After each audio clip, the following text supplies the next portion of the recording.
Happy Pizza Day, everyone! Today, I'm going to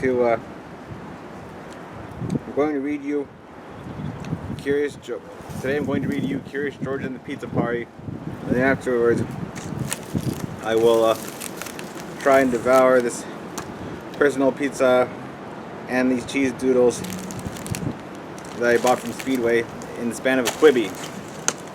That's a quick bite. 10 seconds.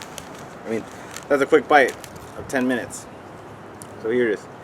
Curious George and the Pizza Party.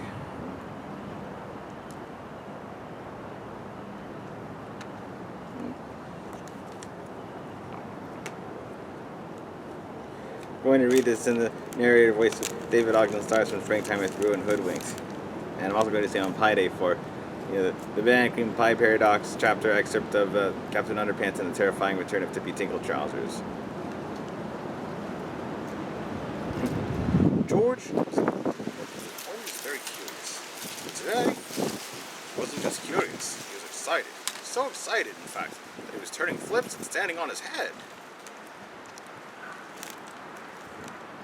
A little girl in George's building had invited him to her pizza party.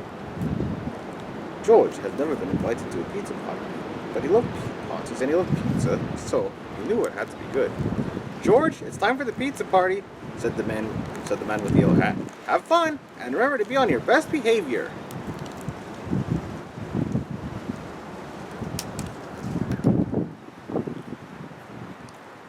George got to the party in perfect time. "Hi, George," called out the little girl.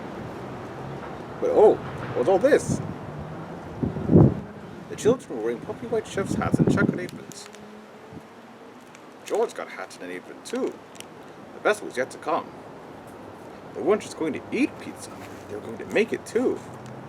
"Everyone will get a piece of pizza dough to roll out and make a special pizza," explained the girl's mother.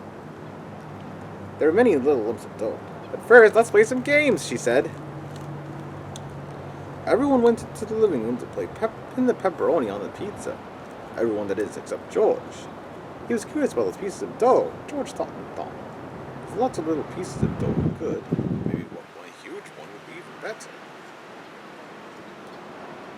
He gathered the lumps of dough together and squished and squashed them until they became the very biggest piece of dough he had ever seen. What fun! Maybe rolling it out would be even more fun.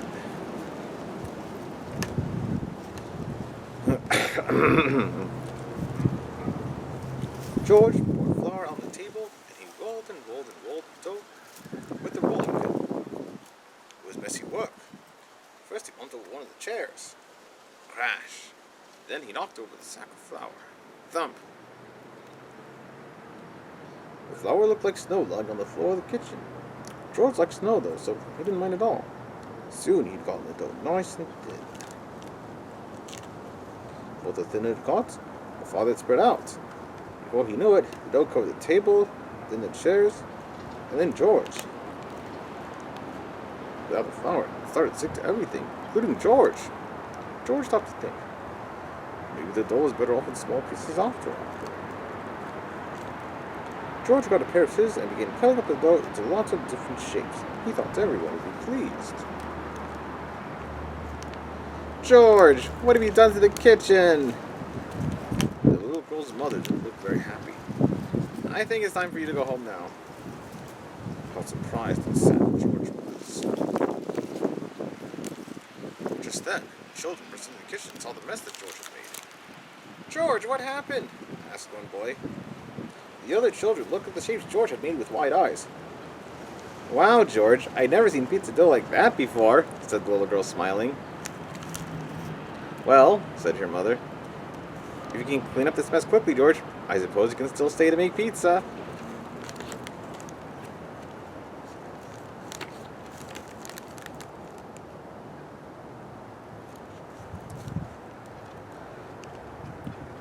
The children all helped George clean the kitchen. He was lucky to have so many good friends.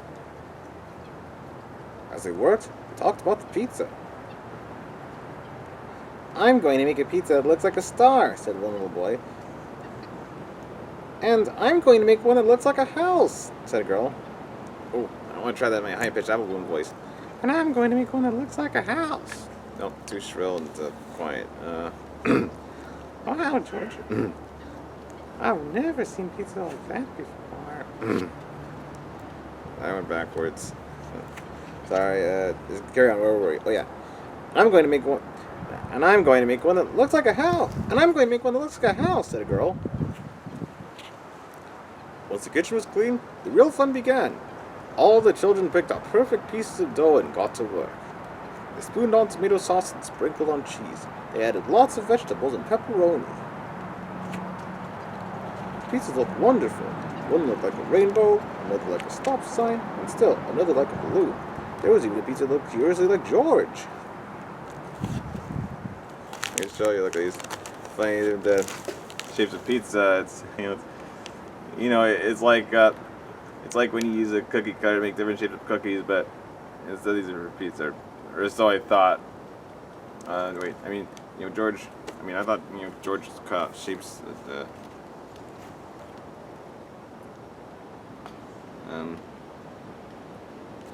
Okay, well, I guess after George cut out all those different shapes of pizza, maybe that's what got the kids to.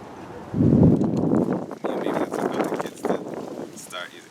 Maybe they used. I'm sure they had cookie cutter tools or scissors of their own that they used to make those different shapes of pizza. What do you say? Would you think you'd like to try these shapes of pizza that look like a stop sign, a house? That look like a stop sign, a house, a balloon, a star, a rainbow, and Curious George. I know I'd love to try pizza in such unique shapes. Well, George, said the little girl's mother, the pizzas taste great, and thanks to you, they look wonderful too. Everyone agreed. It was the best pizza anyone had ever seen or tasted. For the second time that day, George was so happy that he turned flips and stood on his head. Of course, it was a little harder to turn flips with so much pizza in his belly. But George didn't mind. It had been a wonderful pizza party. And, if you pause the video here, you can see what to do for, this is how you can make healthy veggie mini pizzas. I hope you enjoyed my, dramatic, or attempt at a semi-dramatic reading of this book, Curious George's The Pizza Party. It's a good book.